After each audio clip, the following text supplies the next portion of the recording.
Bienvenidos a todos el día de hoy a su programa Experiencia Contable. Un día más transmitiendo conocimiento, experiencia y amistad a todos los contadores públicos, contadores privados y todos los estudiantes de contaduría, docentes y todos los que amamos realmente el tema de la contabilidad. El tema de esa ciencia que muchos dicen que es una ciencia, otros dicen que es arte, pero realmente amamos lo que es la profesión contable. Muchísimas gracias a todos los que están aquí presentes en Zoom y los que también nos están viendo en este momento por redes sociales. Muchísimas gracias por la fidelidad, por estar el día de hoy empezando una nueva etapa sin nuestro amigo Eterly, pero el programa Experiencia Contable continúa y con la ayuda de Dios yo sé que vamos a seguir transmitiendo todos esos conocimientos, todas esas enseñanzas que muchos contadores realmente siempre han querido llevar a cada uno de los profesionales. Recuerdo cuando nació Experiencia Contable hace 5 años nació con el fin de llevar la educación, de llevar capacitación a todos los contadores. Realmente llegamos para que todos pudieran compartir con nosotros. ¿Me están escuchando todos? Sí, ok. Que todos pudiéramos compartir el conocimiento, porque realmente experiencia contable no nace como para figurar ni a nivel político, ni figurar Ives Barbosa, ni Eterly Núñez en su momento, sino que su primer programa se grabó con estudiantes de contabilidad, de mi materia de contabilidad 5. El nombre del programa nace en un aula de clases de estudiantes de contabilidad. Entonces, realmente este programa nació para compartir, no para figurar ni que ninguno sobresaliera de los demás. Es un programa donde siempre estará abierto sus micrófonos, ahora las redes sociales, para que puedan compartir el conocimiento. Todos somos expertos en un área y siempre nos hemos especificado en un área. A algunos les gusta impuestos, otro contabilidad, a otros les gustan las legislaciones, a otros les gusta más la parte que le llamamos carpintería, a otros les gusta la asesoría, pero siempre vamos a tener una especialización. Entonces, los invito a los que quieran compartir realmente con los demás contadores, con estudiantes, con profes, con el público en general, conocimientos contables. Como decía Kevin en sus palabras el día de hoy, ¿quién iba a pensar que un programa de radio con el tema contable iba a tener el tiempo que tiene ahorita, que son más de 5 años? Y les agradezco a todos, a todos, a todos por sus palabras, por su apoyo incondicional y por estar el día de hoy respaldando este proyecto que con la ayuda de Dios vamos para mucho tiempo.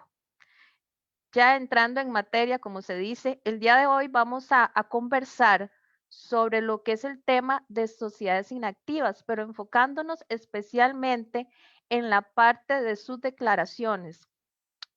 Por muchos años los contadores realmente las sociedades inactivas no las tomábamos en cuenta, sino que si tenía ingresos, si tenía actividad lucrativa, se presentaba la declaración, si no siempre se había convertido en una figura donde se registraban solamente activos. Se registraban casas, se registraban vehículos, propiedades para realmente para protegerlos de un divorcio normalmente o para separarlo de la sociedad. Pero ya esta figura de sociedades inactivas o sociedades que solamente tienen registrado bienes cambian de figura. Y la administración tributaria ha mostrado mucho interés sobre este tipo de figura jurídica o de uso de estas figuras jurídicas y realmente este último mes hemos visto cómo ha salido normativas, resoluciones que tocan el tema de las declaraciones de sociedades inactivas. Hay muchas diferencias de criterios entre nosotros los contadores sobre cuál es el monto de los costos que deben de llevar estos activos. Para llevar este tema, ver este tema sobre estas sociedades inactivas, ver qué balance, si va el balance general, obviamente el de resultados no, porque no van a haber ingresos y gastos, pero realmente qué información contable va dentro de estas declaraciones, cuáles son las fechas de presentación, hay sanciones si no las presento. Estos puntos y muchos más vamos a compartir con el experto en la materia, don Marcos Vargas Siles, que él es experto y asesor fiscal también es contador privado y contador público, y los que siguen por mucho tiempo a Experiencia Contable ya lo han visto a él en este programa. Y hoy lo quisimos invitar porque quería verlo desde el enfoque de nosotros los contadores, tanto contadores privados y contadores públicos, cómo vamos a participar en estas nuevas declaraciones o en estas nuevas obligaciones que trae la administración tributaria. Más trabajo, es cierto, más trabajo, más capacitación continua para nosotros, más capacitación continua. Pero gracias a Dios, como dicen, hay trabajo y hay tema para capacitarse. Don Marcos, bienvenido al programa Experiencia Contable. Muchísimas gracias por aceptar la invitación y por ver un tema tan nuevo. Yo sé que hay resoluciones que han salido, cambios que nos vuelven a llamar a las normas internacionales de información financiera, que también se relaciona con lo que es sociedades inactivas. Muchísimas gracias y le cedo el espacio del programa Experiencia Contable para que nos eduque y compartamos juntos este tema. Muchísimas gracias. Gracias, Ivette, y pues a todos los que nos están escuchando y viendo por las redes, muy agradecido, muy honrado de nuevo de estar invitado a un programa más de Experiencia Contable, y pues me uno al comentario que hizo nuestro amigo Kevin. ¿Quién iba a creer que un programa de naturaleza contable pues iba a tener 5 años de seguir transmitiendo conocimiento?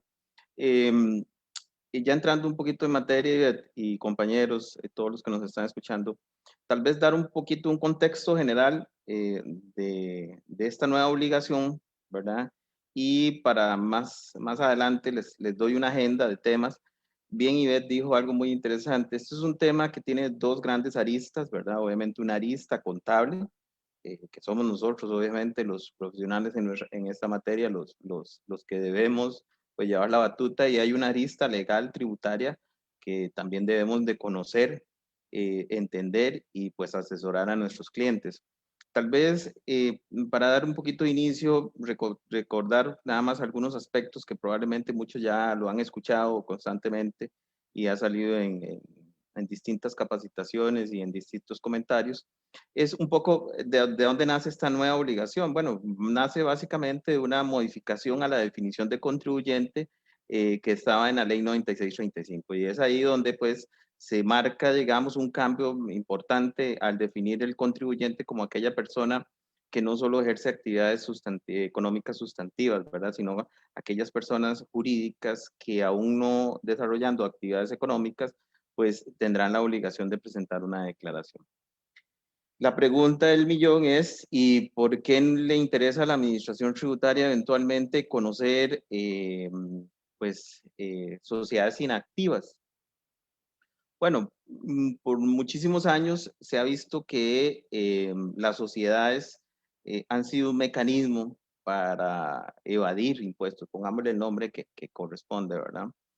Es decir, en Costa Rica abrir una sociedad, a diferencia de otras legislaciones del mundo, es relativamente sencillo. Esa es la realidad práctica. Y evidentemente han habido fines no necesariamente fiscales en la creación de sociedades, ¿verdad? Separación de patrimonios, protección de patrimonios y otras cosas que siguen siendo válidos y demás, pero hay que decirlo, también ha funcionado como un mecanismo para eventualmente evadir. Y entonces, de ahí nace, y producto de una serie de recomendaciones a nivel internacional de la OCDE y la GAFI, que son la GAFI la que lucha contra el lavado de dinero, pues el señalamiento de, mire, existe un montón de sociedades y sería conveniente entender qué tienen esas sociedades. ¿Por qué? Porque normalmente en esas sociedades existe o podría existir indicios de que hay evasión fiscal.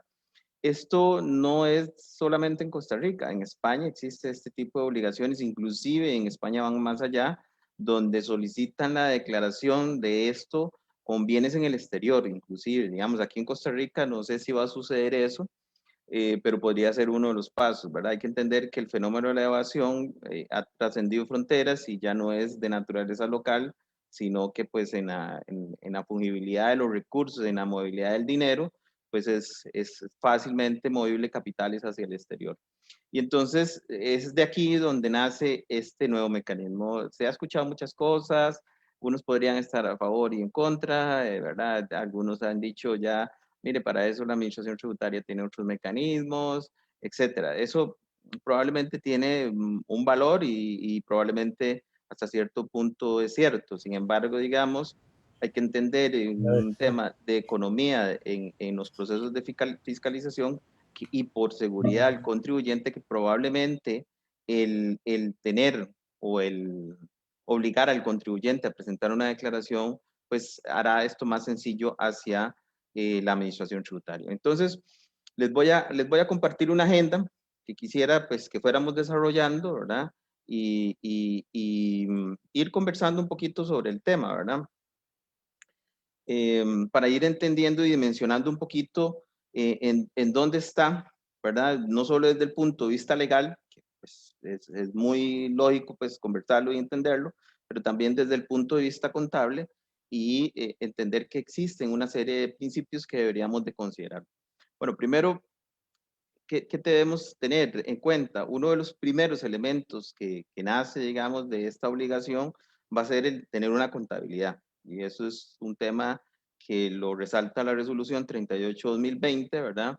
Y que dice sobre ese tema, y no es menú la conversación ahí, ¿verdad? Uno podría dimensionarlo o verlo como un tema muy simple, pero ya vamos a ir analizando algunos aspectos que me gustaría resaltar sin agotar el tema, ¿verdad? Pero que a la postre, digamos, como contadores deberíamos de tomarlo, ¿verdad? Y es que la resolución dice que debemos apegarnos a la NIF y a la resolución 29-2018. Y entonces ahí empieza todo un tema de discusión, inclusive muy respetuosamente, escuché al director de Hacienda y a uno de los funcionarios hablando de este tema y en algún momento de las conferencias, y nuevamente muy respetuosamente, ellos son abogados, no soy, don Carlos es economista y el otro es un abogado, hablaban de temas que uno dice, pero bueno, se están contradiciendo una cosa a la otra que están diciendo. Por ejemplo, temas como que dicen, bueno, los activos se deprecian o no se deprecian. Pues sí, sí se deprecian, ¿verdad? ¿Cuál es la vida útil?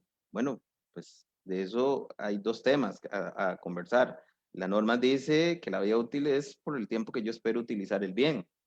La norma fiscal da unos plazos, pero eso tiene una consecuencia para efectos fiscales. Eh, el otro tema que escuché es decir, mira, es que tengo una casa y ya está depreciada, cosa que podría ser cierto hasta cierto punto, pero la realidad práctica es que la NIC 16 señala que cuando hay una propiedad donde hay un terreno y un edificio, el terreno no se deprecia. Entonces no es cierto que una casa, por muy antigua que sea, si tiene un terreno, probablemente todavía tiene un valor.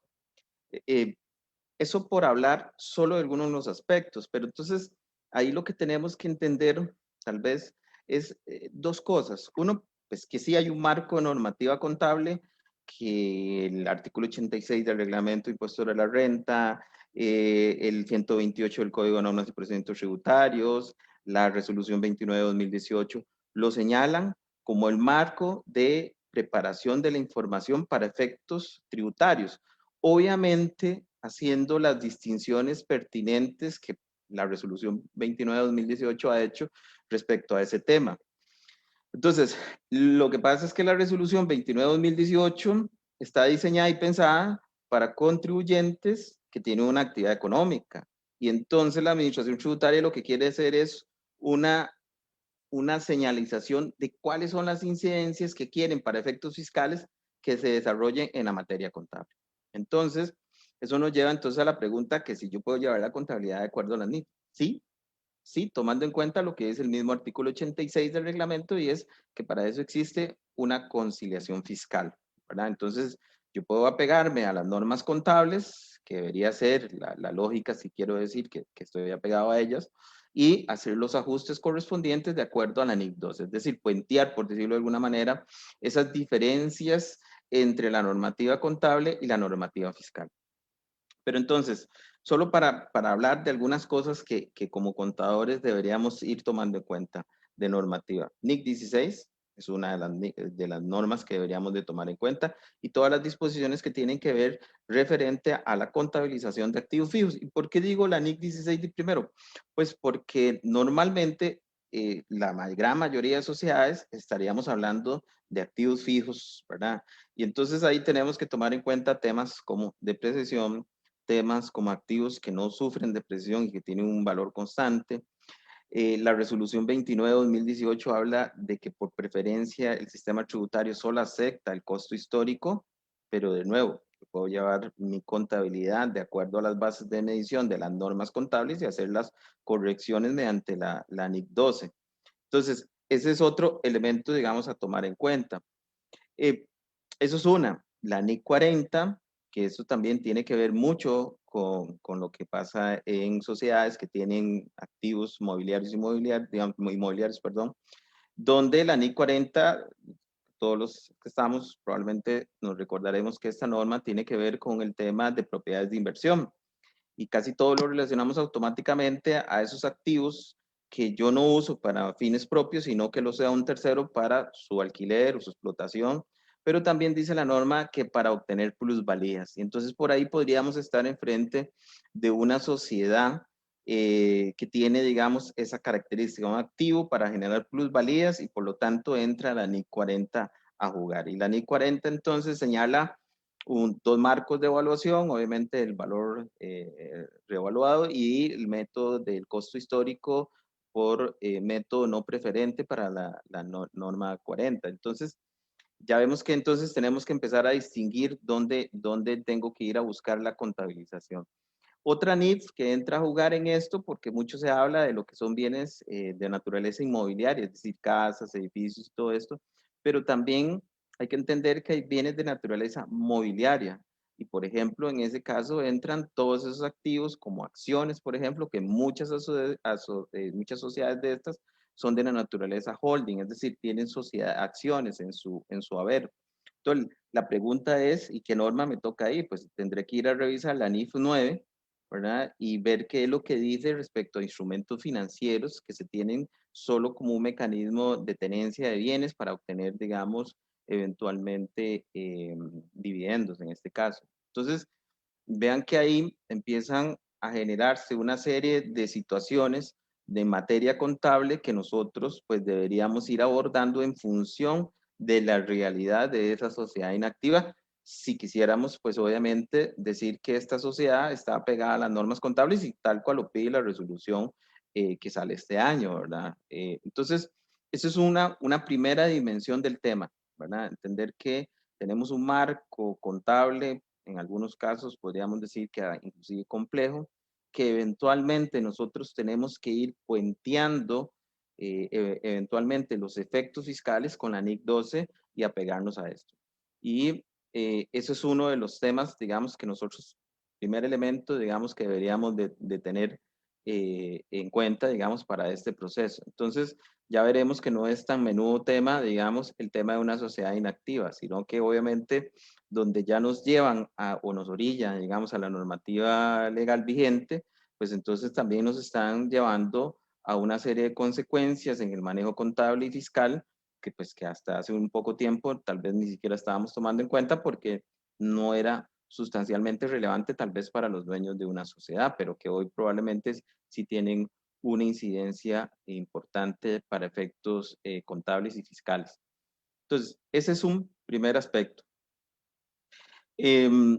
Otro aspecto pues, que deberíamos de tomar en cuenta es que nacen una serie de obligaciones que no estaban previstas pues hasta hace nada de tiempo, es decir, hasta la ley 9635, y es obviamente la presentación de una declaración de impuestos sobre la renta. Entonces, me decía Ivette, ¿y de dónde nace este invento? Bueno, la administración tributaria se decantó porque los contribuyentes presentaron una declaración de impuestos sobre la renta para un efecto de control fiscal de naturaleza patrimonial, porque hay que entender, digamos, y me voy a adelantar un poquito, que lo que está obviamente la administración tributaria previendo en esta situación es llevar algún nivel de control sobre los patrimonios de todas las sociedades que se administran en Costa Rica.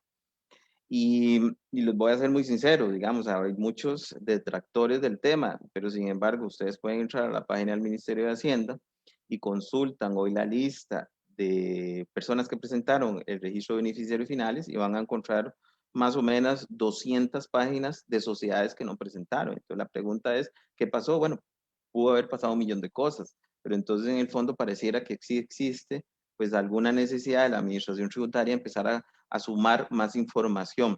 No con eso quiero decir que es el mecanismo ideal, pero lo que quiero hacer ver es que eventualmente pareciera que tiene algún nivel de sentido empezar a controlar lo que está en las sociedades. Entonces, ¿y por qué una declaración de renta? Bueno, porque la declaración de renta tiene básicamente dos elementos que todos conocemos y es una parte patrimonial, que es probablemente la única que se va a incluir eventualmente.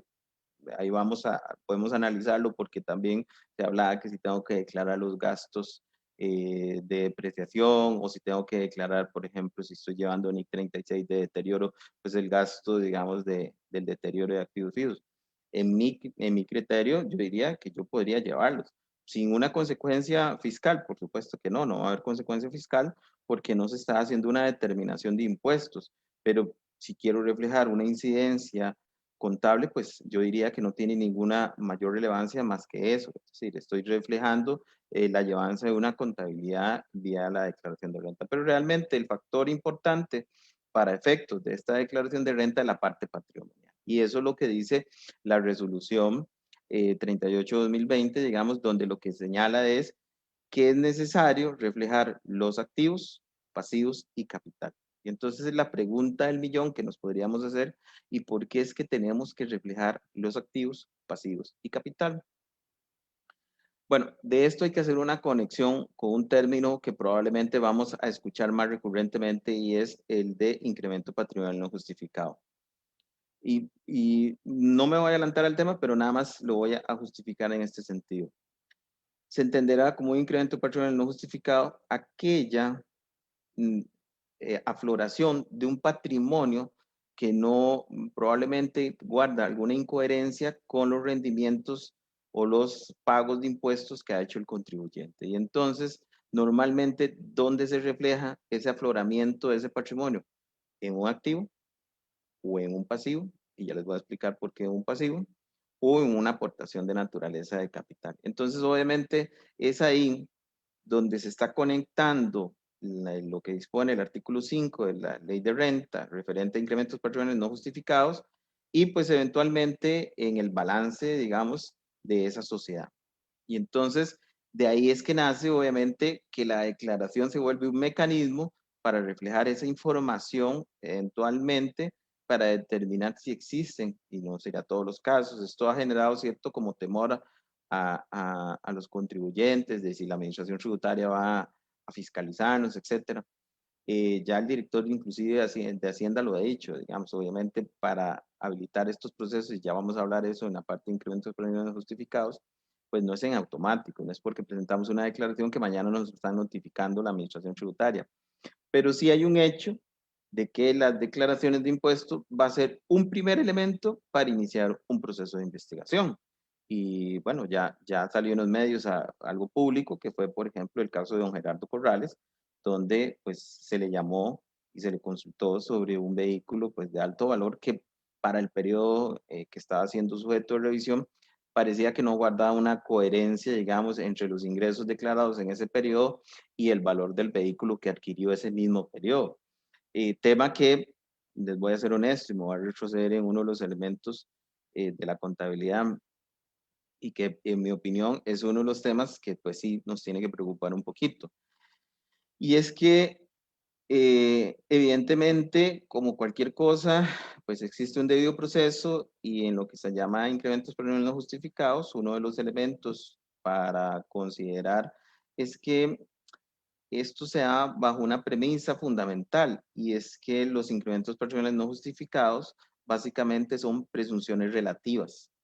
Entonces la pregunta del millón es ¿qué es una presunción relativa? Es, bueno, el hecho de que la administración tributaria encuentre un patrimonio que no hace coherencia con las rentas que he declarado a través del tiempo, ¿verdad? Una renta pretérita pasada normalmente, y que evidentemente esa coherencia de ese patrimonio, esa inconsistencia, hace que yo tenga que eventualmente, una vez determinado ese elemento base y esa incoherencia, que justificarle, en caso de que me fiscalice la administración tributaria, el origen de los recursos para poder, digamos, justificar el incremento patrimonial no justificado. Aquí, digamos, le soy sincero, aquí sí existe y creo que es uno de los temas que ha causado más discusión entre todos los contribuyentes, es Ojo, me sale una obligación hoy cuando yo no sabía que la tenía antes y probablemente, digamos, no he tenido el debido cuidado de conservar todos los comprobantes contables y demás, ¿verdad? Ese es un tema que sí, es una realidad práctica y que yo creo que es uno de los temas por los que la mayoría de contribuyentes hoy están como con cierto sinsabor de este proceso, ¿verdad? Porque sí hay una desconexión entre la información contable, que probablemente si yo hubiera sabido que la tengo que conservar, la tuviera por ahí, y la obligación presente de hablar del tema de un patrimonio y el origen de su patrimonio. Entonces, eso es otro elemento pues que vale la pena tomar en cuenta. Otro tema, digamos, que también es importante y tampoco es de olvido, es que nacen una serie de obligaciones formales alrededor de todo esto.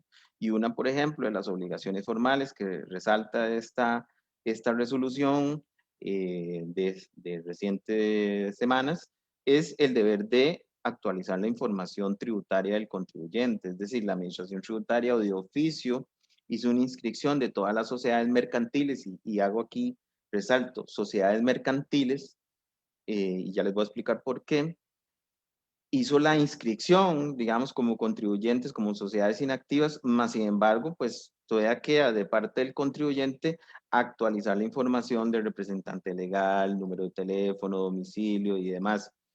Eso es un primer tema. El otro tema es que no todas las sociedades están en el registro público de la propiedad. Hay algunas sociedades de naturaleza no mercantil que se llevan en otros registros, por ejemplo, asociaciones o sindicatos, que se llevan por parte del Ministerio de Trabajo y es ahí donde se hace la apertura de estas sociedades y es ahí donde existe un registro.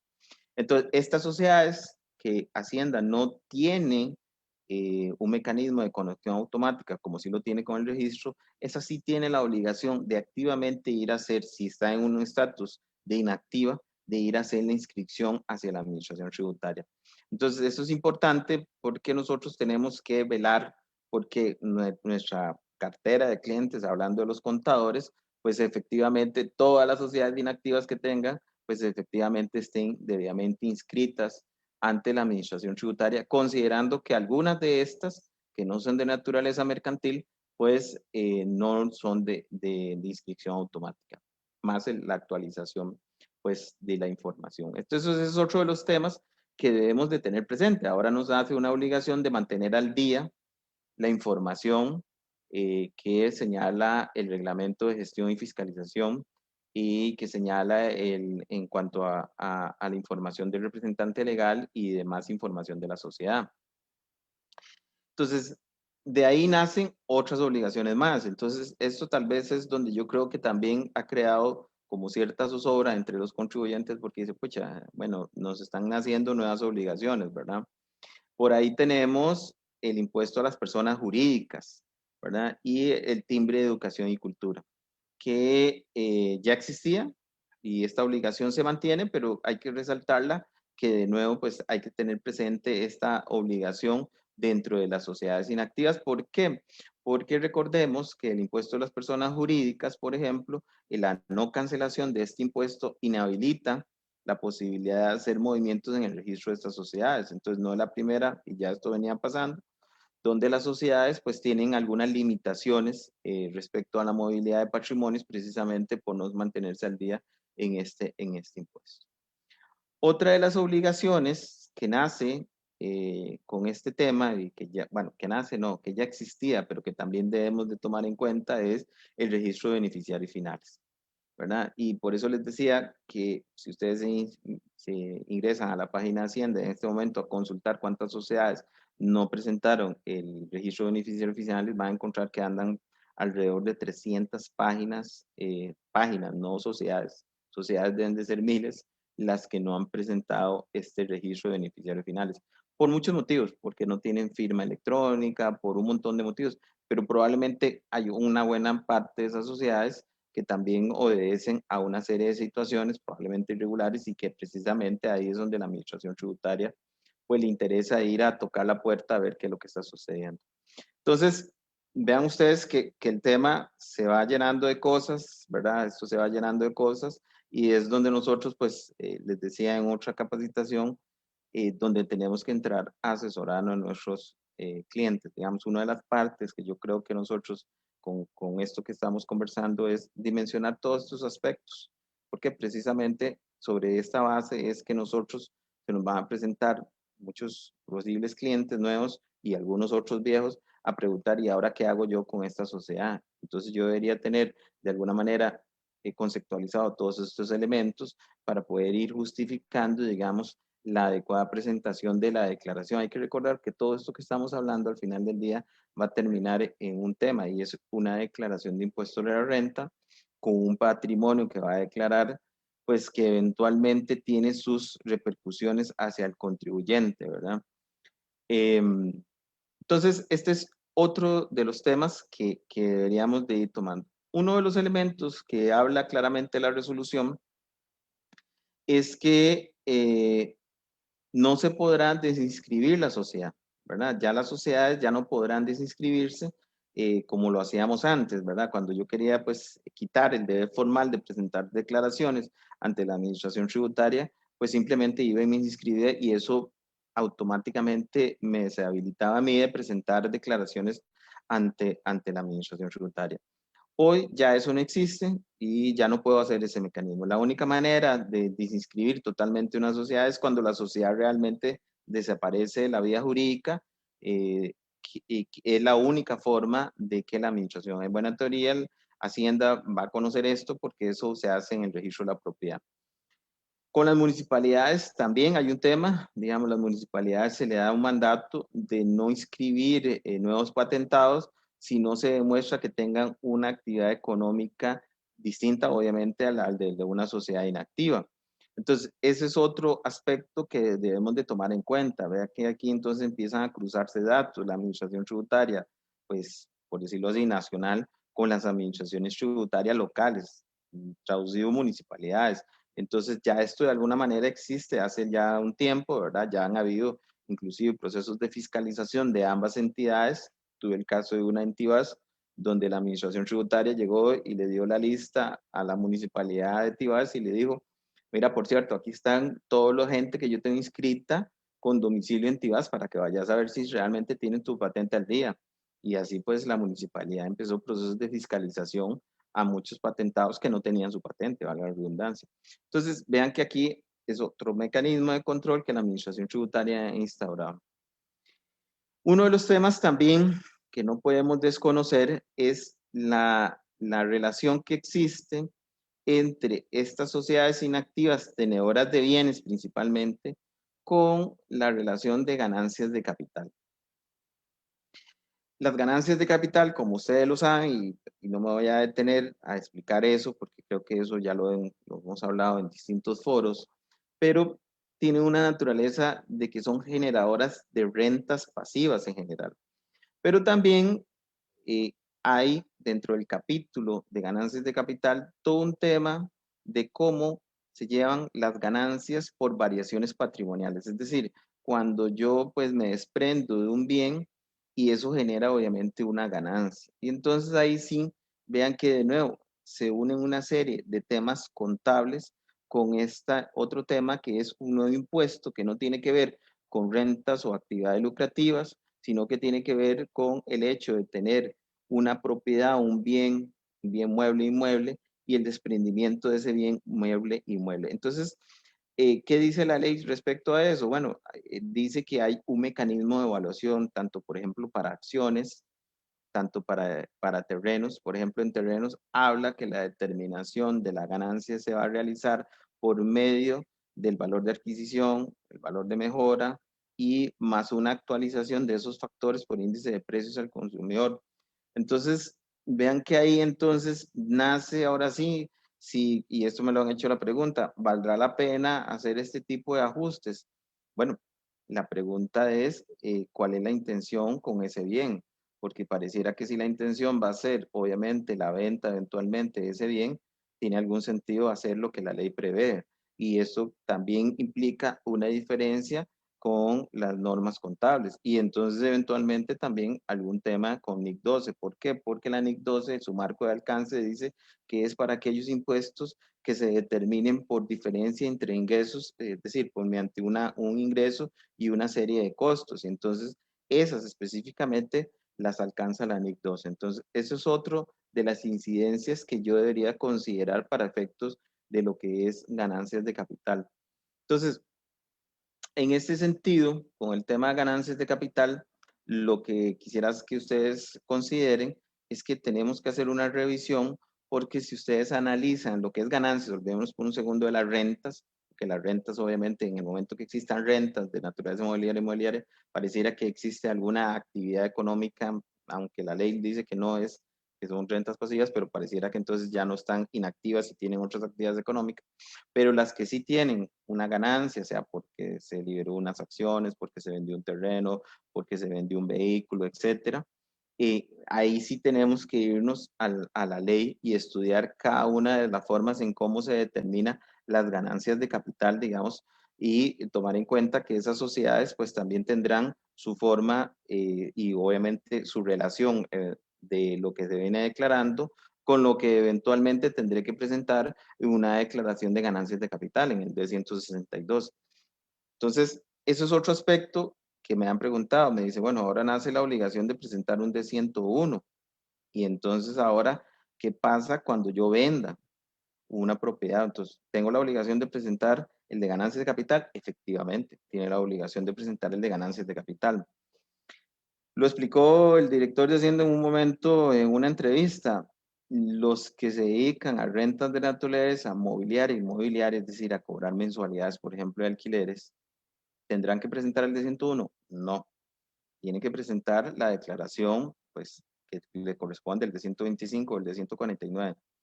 Pero las de naturaleza pasiva sí podrían verse eventualmente en la posibilidad de presentar un D162, y es que esa se va a dar solo cuando existe la variación patrimonial. Entonces, si yo tengo propiedades que calzan dentro de la definición de ganancias de capital, pues probablemente entonces tengo que tener claro que he venido presentando una serie de, estoy asumiendo en el futuro, una serie de declaraciones de impuesto a la renta que eventualmente en el momento que se dé la variación patrimonial, pues también tendré que presentar esa declaración. Entonces, ese es otro elemento que vale la pena considerar, e inclusive hablar con nuestros clientes, ¿verdad? Porque a la oficina han llegado algunos clientes y me dicen, mira, es que tengo una propiedad que quiero vender, quiero hacer esto, yo aún así tengo que presentar la declaración de 101. Sí, claro, la tenés que presentar y tomar en cuenta que lo que yo presente hoy, probablemente cuando se dé el hecho de la variación patrimonial, pues tendré que explicarle a la administración tributaria si existe un descalce importante entre una cosa y otra.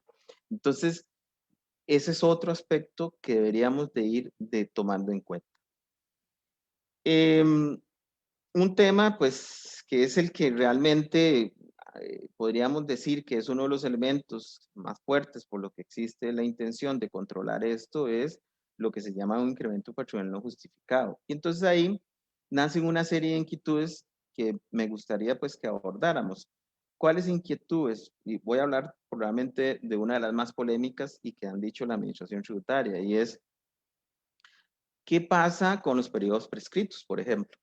Sí, ese es uno de los elementos que se ha dicho, mire, no entiendo, voy a presentar una declaración este año, ¿y qué pasa con la prescripción?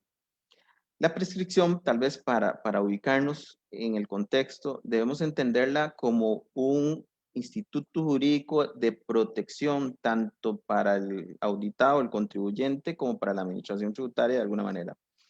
¿Qué significa eso? Pues que yo no tengo toda la vida de pender de un hilo a ver si me va a llegar a tocar la administración tributaria la puerta. Es decir, es un derecho que le nace a la administración tributaria de ir a fiscalizar a los contribuyentes para tutelar un bien jurídico que es el impuesto, y en función de eso determinar pues si yo tributé bien o tributé mal. Y entonces la pregunta es, con esta nueva declaración, ¿qué pasa con ese instituto que se llama prescripción?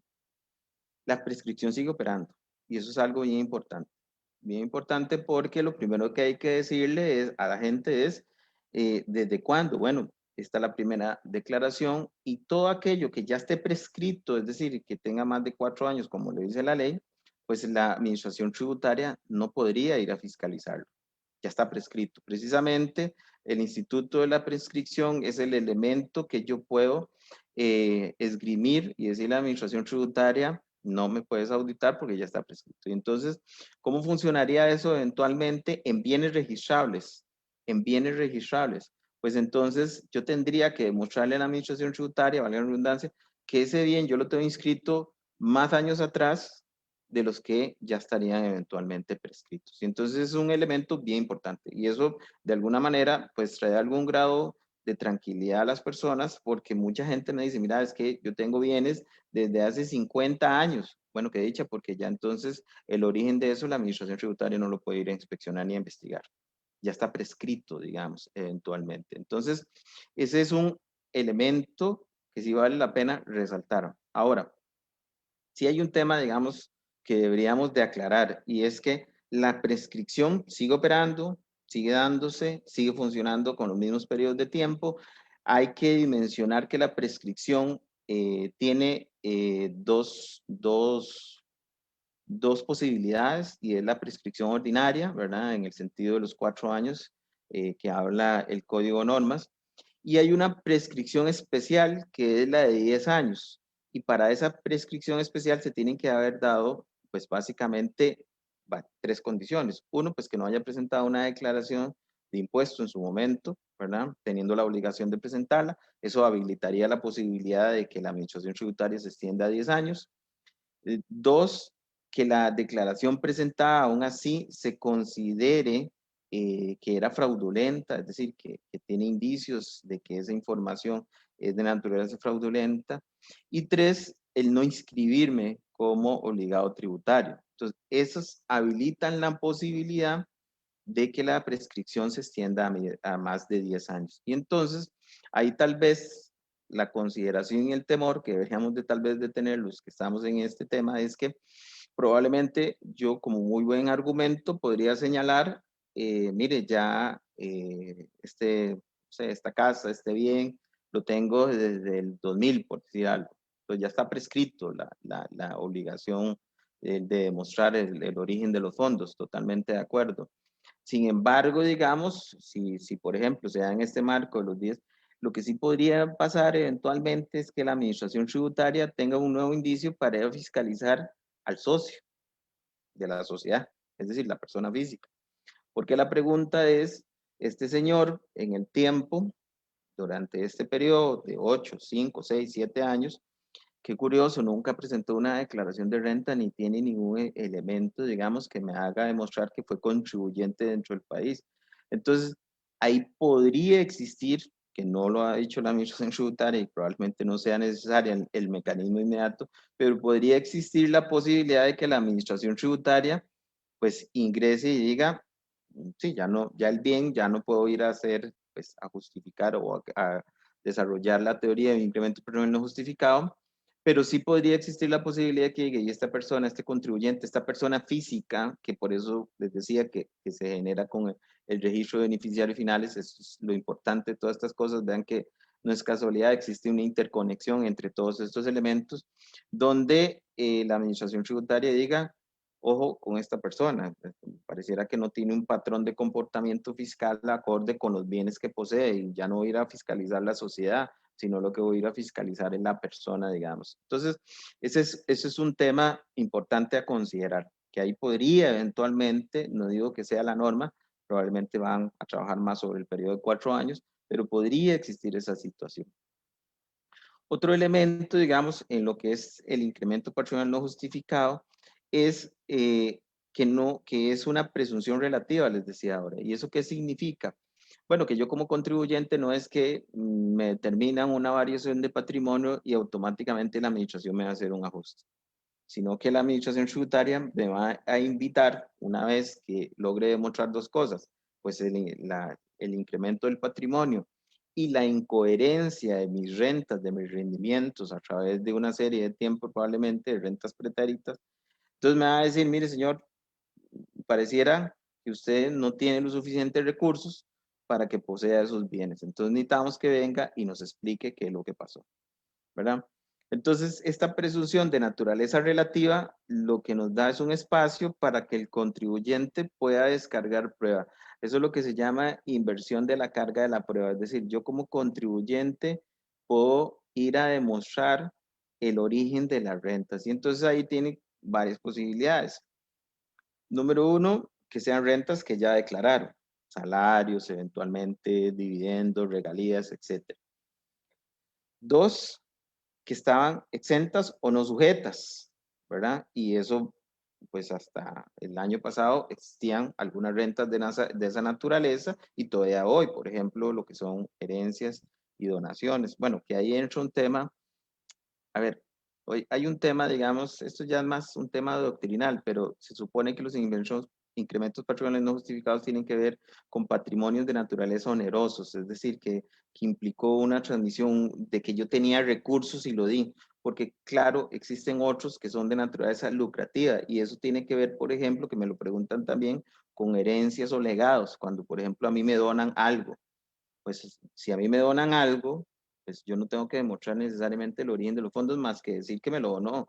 Pues el que tendrá que demostrar eventualmente de dónde tomó los recursos para poder hacer eso fue el que donó, ¿verdad? Entonces, los incrementos patrimoniales no justificados tienen que ver más con rentas o situaciones, patrimonios de naturaleza onerosa. Es decir, donde yo pues saco de mi bolsa, por ponerlo en términos más ticos, recursos para invertir y entonces la pregunta es de dónde obtuviste esos recursos.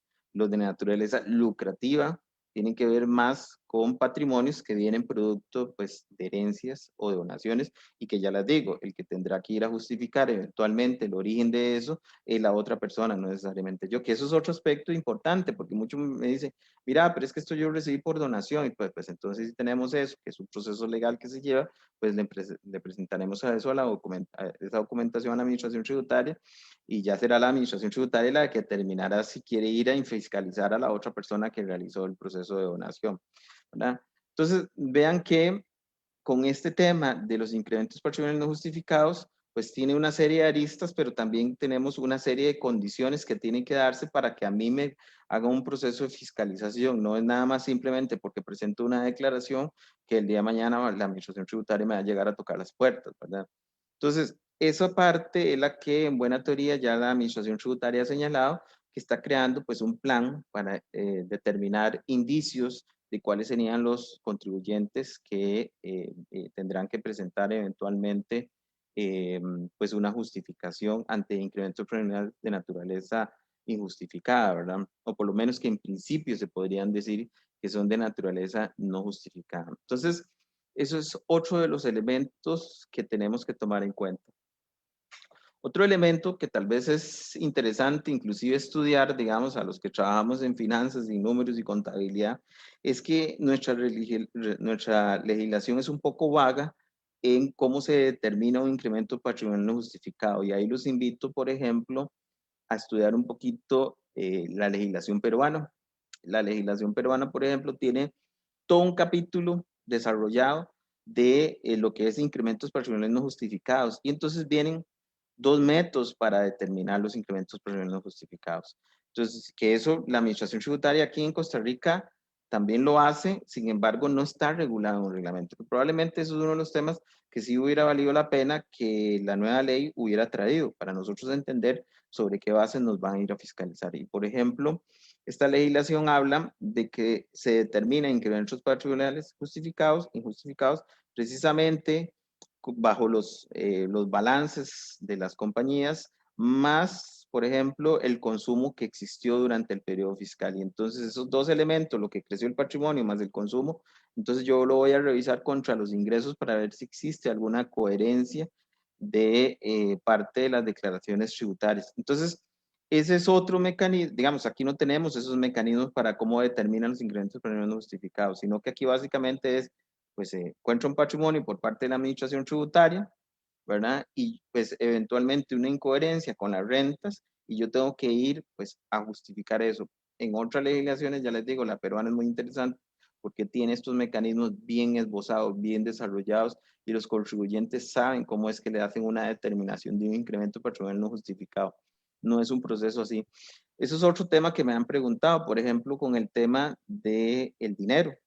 Y entonces vean esto, uno de los elementos para señalar un incremento patrimonial no justificado es la titularidad del bien. Entonces, alguien por ahí un día esto me llama un abogado y me dice, mira, y por ejemplo, si alguien me depositó una suma fuerte de dinero, eso podría considerarse un incremento patrimonial no justificado. Depende, le digo yo, depende de qué, de que puedas demostrar que ese dinero entró a tu cuenta y eventualmente salió a otra persona. Entonces, si eso es así, que eso pasa en veces, por ejemplo, en la parte de los abogados que le dicen, mira, hazme el favor de, te voy a depositar una plata y me la depositas en el otro lado. Pues entonces eso no es un incremento patrimonial no justificado para mí. Que tiene otras incidencias en otras leyes, probablemente. Alguien me levantará la mano y dirá, mira, por ahí eso tiene todo un tema del artículo 15 bis de la ley contra el lavado de dinero. Pues sí, eso sí, pero para efectos de este tema no entra.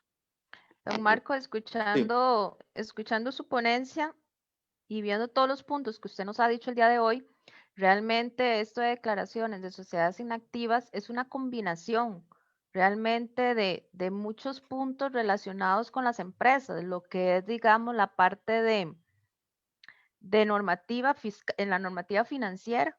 O sea, es una combinación y la NIC 16 es la que está brillando más ahorita en este momento, recordando que en esta norma tenemos dos maneras de registrar los activos, al costo o revaluado. Y nos lleva también a la parte de prescripción. ¿Hace cuántos años tengo yo una casa o hace cuánto tengo ese vehículo o ese bien registrado a nombre de esa sociedad? Con el ordenado que somos los ticos, mentira que vamos a encontrar los documentos de hace muchos años. Eso va a costar mucho. sí, Después la combinación de las declaraciones de rentas de capital o ganancias de capital. Entonces, al oír nosotros declaraciones de sociedades inactivas, podemos resumirlo como que nos imaginábamos una declaración, pero realmente no es solo una declaración, es una combinación de muchos temas, de la parte histórica contable como de la parte fiscal actual. Yo recuerdo en los años 90 o principios del 2000 que la administración tributaria empezó a hablar sobre este tema del incremento patrimonial no justificado, porque no sé por qué, así, a los contadores les daba por ajustar la cuenta de patrimonio. Una, la hacían como para algunos, hacían evasión, ¿verdad? Otros, por machete, si lo hablamos así. Y lo sí, usaban para la cuenta patrimonial, porque era una cuenta que siempre en las declaraciones se ha puesto en un solo monto, no se ha detallado. Entonces, la administración tributaria empezó a analizar esas diferencias de un periodo a otro y empezó, como dicen, a llamarlos a cuentas. No recuerdo qué pasó en ese entonces porque yo estaba empezando apenas a lo que era la parte contable, pero sí me acuerdo que mis jefes me decían, tenga cuidado con la parte capital, que la variación de un periodo a otro solo sea la utilidad neta o que sea realmente los aportes de capital y se puedan justificar. Y yo correcto. creo que esto de las de sociedades inactivas nos trae al cuidado del patrimonio, al cuidado de los aportes. Otro tema que se da es cuando los aportes de capital no son capitalizados, sino que simplemente es un aporte que entra a la empresa y no está legal, porque en cualquier momento se lo pueden llevar porque no se ha convertido en acciones como tal. Entonces, las preguntas que realmente nos han venido dando sobre lo que usted nos ha conversado hoy se basa en eso. ¿Cuál es la verdadera o la verdadera declaración que se está originando con esta nueva normativa? ¿Qué pasa con las sociedades que están desinscritas? ¿Tienen que volverlas a inscribir? Eso nos lo preguntaba ahora ¿quién era que nos preguntaba esa? Ya te digo, la pregunta como tal que nos decían sobre qué pasaba con todas esas sociedades que se desinscribieron en su momento porque no querían pagar el impuesto de las sociedades. Entonces nos decía Pau Barbosa, ¿se debe presentar la renta aunque estén desinscritas en Hacienda? ¿Qué es Sí, esa declaración? sí, Y ahí tal la, vez, perdón, ajá, sí, no, te respondo tal vez. Hay que recordar que la resolución 38-2020 que nace ahorita hizo una inscripción de oficio. Todas las sociedades que estén en el registro mercantil hoy y que previamente no tuvieron una actividad económica en Hacienda, automáticamente Hacienda la jaló, ¿verdad? Aunque a pesar de que nosotros hace unos años la hayamos inscrito. Y entonces, probablemente hoy tenemos dos situaciones y eso está pasando, ¿verdad? Es decir, sociedades que se dejaron ahí y entonces alguien dijo, bueno, no, que la liquide el registro porque no pagaban impuestos a las personas jurídicas, pero resulta que entonces hoy la administración tributaria me la vuelve a sacar y me la vuelve a inscribir y entonces sí, efectivamente me nace la obligación de presentar una declaración. Y aquí tal vez un consejo, alguien me ha dicho, pero ¿qué hago? No la presento, sí la presento. Yo le diría que es conveniente presentarla porque hay que recordar que esto genera una multa, ¿verdad? Esto genera una multa y entonces no presentar esta declaración de impuesto de renta, pues solo por el hecho de no presentarla ya me va a generar una multa. Aparte de eso, que les garantizo que en el corto plazo, pues la administración tributaria, como ha hecho a través de todos estos años que presenta un plan de fiscalización, probablemente presentará un plan de fiscalización para sociedades inactivas. Y entonces le garantizo que uno de los primeros que van a ir a fiscalizar son los que no presentaron declaración de impuestos de renta, porque entonces ahí pareciera que puede existir pues algo. No necesariamente es así, pero les digo que eso va a ser uno de los elementos que la administración tributaria va a considerar. Nos dice don Clever Calderón. Entonces, si una sociedad inactiva tiene una casa y luego la vende, la ganancia de esa venta la declara como ganancia de capital y no en la 101. Sí, correcto. Nada más ahí para Clever, tal vez tomar en cuenta, digamos que hay una serie de exoneraciones, ¿verdad? Y por ejemplo, las casas de uso habitacional no están grabadas con impuesto a las ganancias de capital, ¿verdad? Por un segundo, y pues algún día si queremos hacemos un programa para ver ganancias y vemos todas esas excepciones que están en la ley prevista, pero las de casas de uso habitacional no están grabadas. Pero digamos que si esté pues fuera de ese ámbito, pues sí, presentará pues la declaración de 101 a través del tiempo, pero la liquidación de esa sociedad va a ser precisamente, bueno, ahí va a pasar dos cosas, y esto me está pasando ahorita con un cliente, ¿verdad? Qué interesante esto. Me dice, tengo que presentar la de 101. Sí, correcto, la de 101 no me la quito de encima. Este año tengo que presentar el patrimonio. Sí, este año tiene que presentar el patrimonio. El otro año me dice, estoy vendiendo la propiedad que tiene. Sí, y tenés que presentar una declaración. Sí, la de 162, si tenés una ganancia. Y el siguiente año la sociedad va a quedar sin ningún bien y tengo que presentar declaración de 101. Sí, también hasta que la sociedad se liquide, ¿verdad? Es decir, eso tengo que tenerlo así de claro.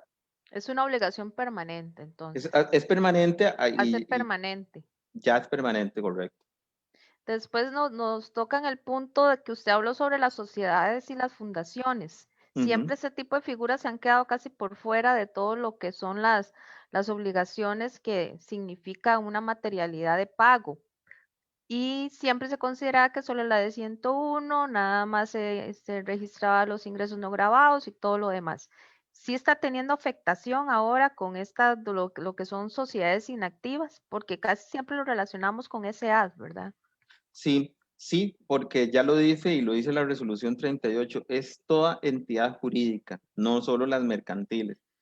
Si tienen una, por ejemplo, una asociación civil, una fundación, una asociación solidarista, cualquiera de estas, que por algún motivo, ahora la semana pasada estoy precisamente atendiendo una asociación solidarista, pues que lamentablemente con todo este proceso cerró de la pandemia, y entonces me decía él, mira, ¿qué hago? Y le digo, bueno, tener presente que con esto nace una nueva obligación y es mantenerla inscrita hasta que se liquide totalmente. Y el tema, bueno, eso lo podemos hablar un día, es muy interesante, no, no se liquida igual una sociedad, una asociación solidarista, tiene que llevar un proceso judicial. Pero entonces me dice, ¿tengo que presentar declaración? Le digo, sí, correcto, tiene que presentar. Entonces ese es un tema. Y nada más por aquello, y para que no se nos escape también, que no lo ha dicho la administración tributaria, ¿cuándo? Que sí está previsto en la ley. Y es que recordar que el registro de beneficiarios finales también aplica para entidades sin fines de lucro, asociaciones y demás. Nada más por aquello, porque siempre me dicen, pero bueno, es que hay que presentar, no existe accionista y todo. Bueno, efectivamente, la ley contra la lucha, contra la lucha del fraude fiscal, lo que dijo es que estas organizaciones sin fines de lucro van a presentar un registro de beneficiarios finales, pero no por los accionistas, sino va a tener que presentar junta, estado de resultados, del origen de las donaciones, etc. Entonces, eso es algo que se ha quedado en stand-by, digamos, por parte de la administración tributaria, pero que previsiblemente este año que viene lo van a implementar. Y otra pregunta sobre lo que son las disoluciones que hizo el Registro Nacional. ¿Qué sucede con esto? Bueno, yo lo que les diría ahí, porque honestamente no lo he visto, digamos, se supone que después de 3 años de no pago de impuestos a las personas jurídicas, la sociedad la disuelve. Lo que habría que ver es realmente si la administración tributaria atrajo estas sociedades o las reactivó, por lo menos en el registro de ellos. Yo lo que diría es que pues en el sistema de Hacienda se puede consultar y inmediatamente sale. Entonces lo que le recomendaría es revisar si están activas esas sociedades para estos efectos, ¿verdad?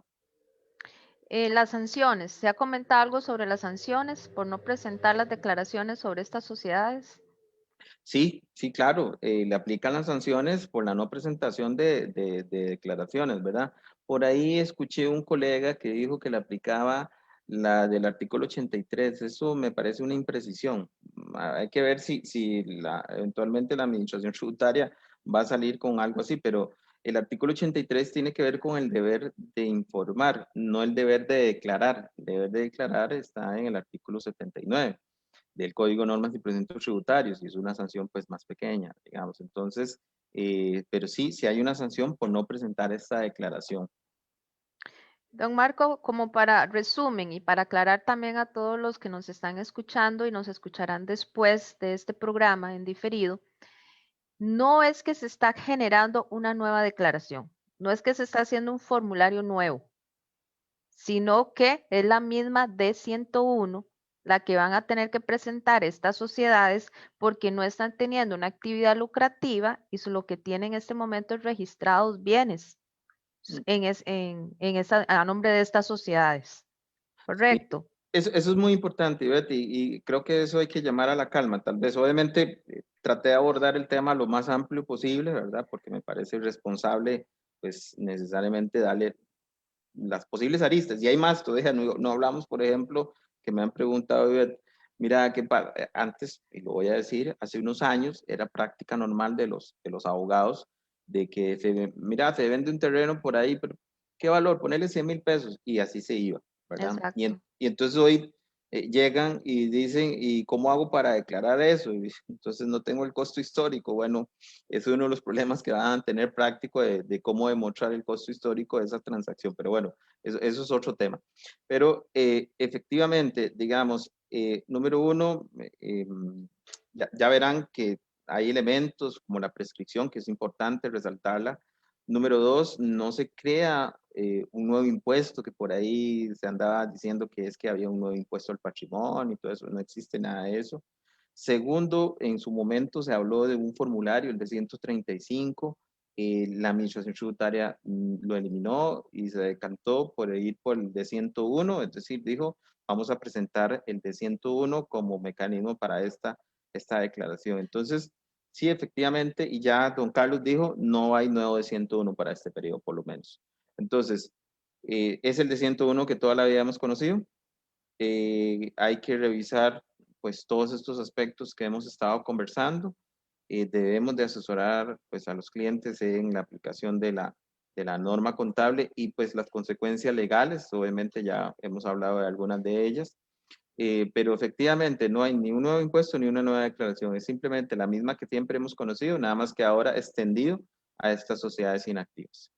En otras palabras, si yo voy a hacer esa declaración, voy a tener un estado de situación financiera que diga, no sé, propiedad, planta y equipo contra capital.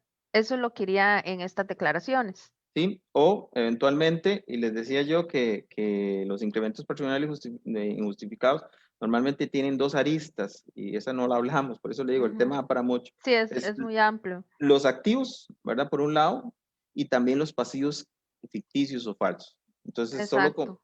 solo para resumirle, imagínate a alguien pues, que ha evadido dinero, toma ese dinero y lo reinyecta dentro de su negocio bajo la figura de un pasivo, ¿verdad? Y entonces eso es también un incremento patrimonial no justificado. Pero sí, la declaración básicamente llevaría esos componentes. Y algo importante es que usted comentó al principio, que creo que es bueno dejarlo fuerte aquí como comentario, es si no encuentro nada dentro de la sociedad que respalde o que ya esté prescrito, se va a ir con el accionista. para revisar las declaraciones del accionista, ver dónde fue realmente la fuente de ese ingreso para poder adquirir los bienes.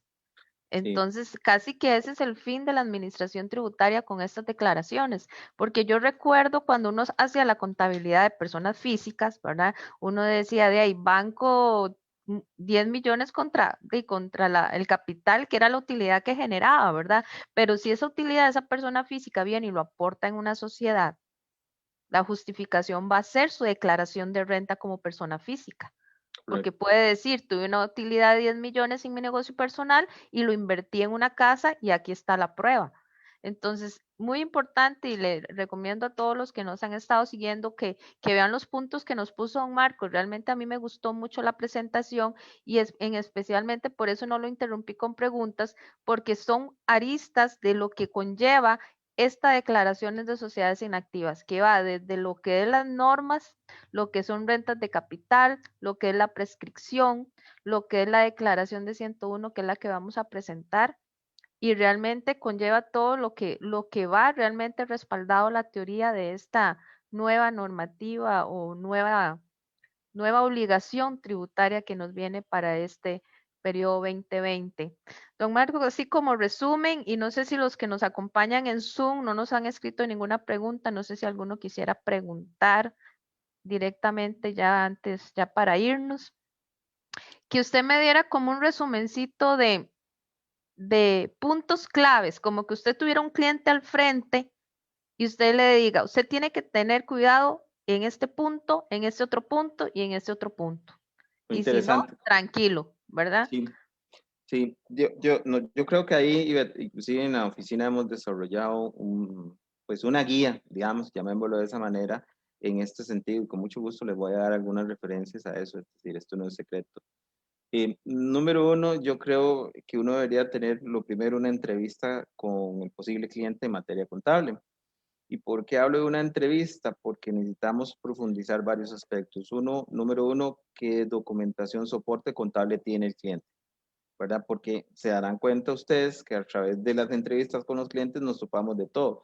Desde el cliente que tenía un terreno y construyó una propiedad, y entonces debería haber pues un soporte documental, facturas de la construcción, o el cliente que compró directamente, o el cliente que trae recursos del exterior, o el cliente, digamos, que mediante un trueque, un canje, se hizo un bien, que eso también pasa. Por ejemplo, me pasa con los abogados que dicen, mira, un fulano me debía un dinero y resulta que me pagó una propiedad o me pagó con tal cosa. Entonces, primero, entonces tener una entrevista para entender, digamos, pues la naturaleza del origen de los recursos y el origen precisamente del bien patrimonial que eventualmente tendremos que ir a declarar. Hay que verlo desde dos aristas. Número uno, el bien patrimonial, el origen, y número dos, nuestro cliente, los recursos con que cuenta para haber pues adquirido ese bien patrimonial.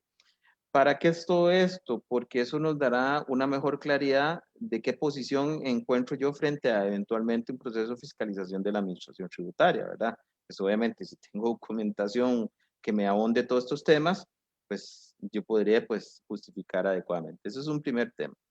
Lo segundo, Ivette, es también entender cómo voy a presentar ese patrimonio, porque evidentemente la lógica dice, digamos, si fuera un activo, pues sí, la lógica es un activo, tengo que darle una valorización de acuerdo a las normas y la resolución 29/2018. Y la otra parte, la otra contrapartida es, ¿qué es, verdad? Si es un aporte de naturaleza patrimonial o si estamos frente a la figura de un pasivo, ¿verdad? Entonces, para entender, digamos, cuál sería, obviamente, ese debe haber de ese activo y qué documentación entonces yo debería tener, porque entonces me estás hablando, por ejemplo, si son aportaciones de capital, pues la lógica es que pida los libros legales de la compañía para ir a ver cómo se fueron asentando todas esas aportaciones.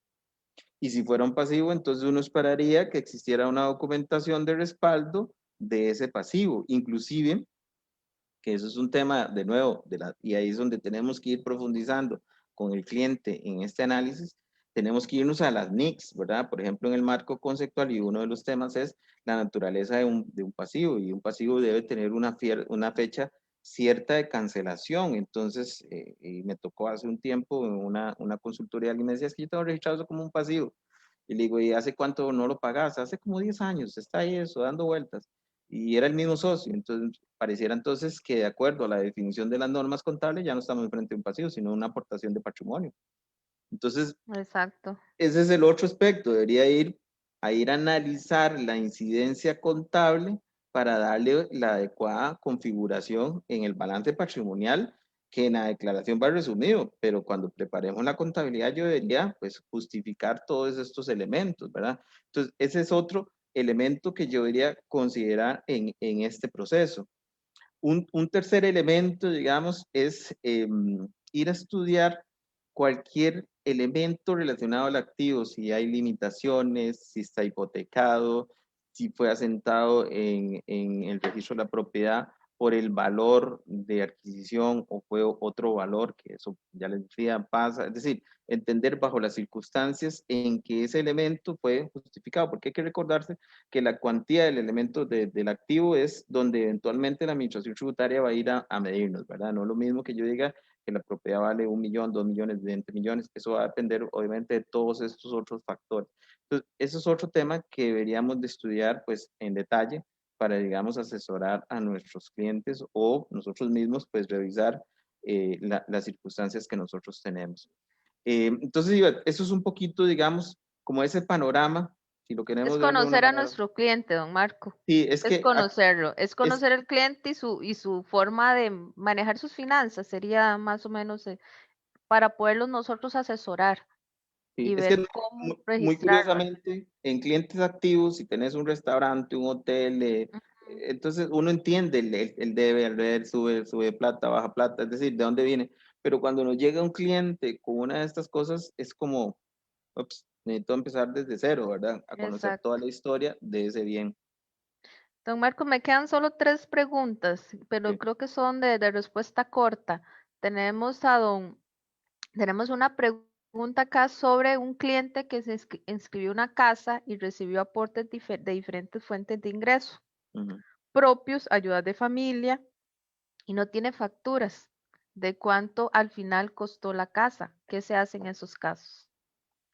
Ese es uno de los temas más complejos, les voy a ser muy sincero, porque un patrimonio tiene una particularidad y no solo en ese caso, ¿verdad? Pues uno obviamente en la cabeza lo primero que piensa es en el patrimonio directo, ¿verdad? Por ejemplo, mi casa que yo compré o adquirí. Pero ¿qué es lo que pasa? Cuando, por ejemplo, tengo un patrimonio que viene derivado de una serie de rentas, imagínense que yo fui asalariado durante un tiempo, recibí regalías, recibí un montón de cosas, entonces yo iba conformando un patrimonio a través de los años, o como dice el compañero, a través, digamos, de aportaciones de distintas personas. Yo le diría ahí, vamos a ver, uno, revisar el tema de lo que hablamos ahora, la prescripción. Digamos, eso es un factor que sin lugar a dudas, y no es que quiera llamar a la gente como a defenderse con ese escudo, pero es que ahí está y pues tenemos que revisarlo. Entonces, número uno, la prescripción, ¿verdad? Porque ese es el primer elemento, la primera barrera que eventualmente yo debería presentar ante la administración tributaria. Número dos, pues entonces recuerden que en derecho se admite todas las pruebas pertinentes y correspondientes que me permita el derecho legales. Entonces ahí podemos estar hablando, por ejemplo, los libros legales, los movimientos bancarios, por ejemplo. Es decir, yo tengo que ir a buscar esas fuentes de información y ver cómo las traigo al día de hoy. Inclusive, le voy a ser honesto, cuando estudia uno el tema de incrementos premios no justificados, uno estudia, y esto pasa en otros países, y dicen, bueno, por ejemplo, cuando es dinero, si yo logro demostrarle a la administración tributaria que ese dinero entró en un periodo prescrito, por ejemplo, ya no entraría el instituto de la prescripción a funcionar. Entonces es un tema que también debería ir a recolectar estos datos. Después también hay otros mecanismos, también están las declaraciones juradas, por ejemplo, si fueron personas que pues aportaron estos recursos. Hay que recordar que todos estos elementos hay que irlos a buscar, ¿verdad? Para poder, digamos, dar una adecuada justificación a la administración tributaria. El tema es muy amplio, ¿verdad? Y eso, pues obviamente por eso es que lo primero que tenemos que hacer es entrevistar a nuestro cliente para entender, pues obviamente todas estas circunstancias que, como bien consulta esta persona, podrían presentarse. Otra pregunta que tenemos es si la sociedad se había desinscrito como contribuyente tiempo atrás, pero no se disolvió en el registro. Si las volvieron a inscribir como oficio. Probablemente sí, probablemente sí. Ya nosotros ahí en la oficina hemos visto varios clientes que llegaron y me dijeron, mira, aquella sociedad, ¿te acordás?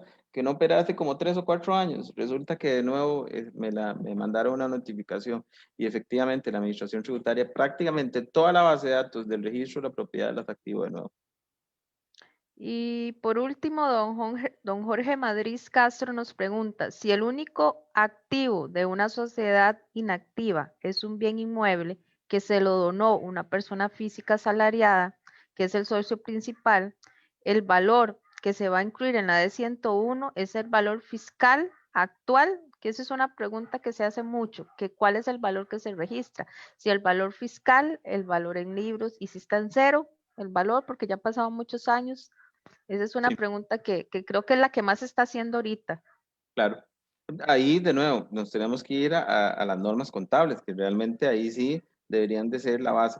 A ver, el valor fiscal es un valor que se impone para efectos de la determinación de ciertas obligaciones tributarias, pero no es ni el costo histórico, ni es el valor en que se llevó la transacción. Entonces, si yo recibí una donación, las normas contables hablan de eso, y eso está en la NIC 20, que tiene que ver con subvenciones, por ejemplo, y habla de cierto tratamiento cuando se reciben este tipo de cosas, por ejemplo, con ayudas del gobierno. Entonces dice que hay dos posibilidades, poner un valor simbólico o pues traer a valor razonable el bien que se recibió.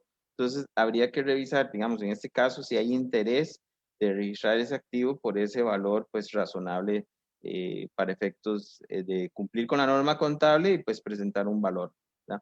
Y sí, de nuevo, aquí sí hay un tema importante. Les decía yo que los ingresos patrimoniales no justificados tienen que ver con temas de patrimonios onerosos y no lucrativos. Ese sería, por ejemplo, un caso de un patrimonio lucrativo. Es decir, alguien más le dio este bien a esta sociedad demostrará eventualmente la donación, en ese caso, ¿verdad? Que es un mecanismo que se formaliza y es esta otra persona la que tendrá que ir a justificar, pues, con si dice que tiene salarios y demás, pues podrá hacerlo de esa manera. Bueno, muchísimas gracias, don Marco. Más bien le sacamos, como se dice coloquialmente, el jugo el día de hoy, que estamos terminando a las 9:15. Yo sé que usted es un apasionado del tema contable en todas las áreas. Más bien, muchísimas gracias por el apoyo, por sus aportes, por su conocimiento. Y como lo dice el lema de nuestro programa, muchísimas gracias por compartir ese conocimiento, esa experiencia y esa amistad. Y realmente para eso estamos acá, para aprender todos juntos en estos momentos que necesitamos esa capacitación continua para ser buenos contadores, buenos asesores y buenos profesionales de la contaduría. Muchísimas gracias, don Marco.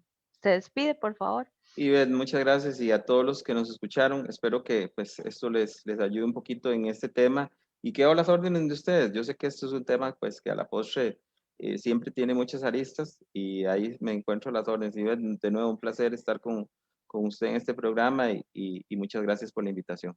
Muchísimas gracias, don Marco. Espero que no sea la primera vez ni la última que los volvamos a tener en este programa, si Dios quiere, para el 2021, que sé que la administración nos va a dar más sorpresas sobre normativas y sobre materia que vamos a tener que aprender a nivel contable y a nivel fiscal. A todos los que nos acompañaron aquí en el Zoom, muchísimas gracias, se portaron muy bien, se ganaron un 100. Y también a los que nos siguieron por redes sociales, muchísimas gracias a todos los que compartieron este día, este tema tan importante que son las declaraciones de sociedades inactivas.